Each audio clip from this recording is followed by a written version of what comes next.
In this video, we will discuss Other Nominee Configuration. Firstly, we'll navigate to the Configuration section and select Other Nominee Configuration. Once the interface opens, we'll see the Other Nominee Configuration Manage screen. Any nominee we configure will be displayed in a table here. The purpose of the Other Nominee Charges form in our Housing Society Management System is to document any additional fees related to nominating individuals for specific roles or responsibilities within the society. To add a new nominee, click on the Add New button.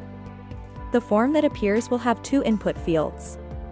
In the first field, we need to enter the nominee name and then select the status, indicating whether to keep this nominee active or inactive.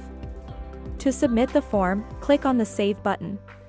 Once submitted, the nominee will be added to the table on the Manage screen, displaying 4 columns: serial number, nominee name, status, and action.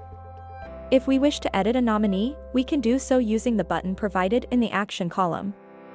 If the status is set to inactive, the nominee will be added but will not be displayed elsewhere in the system.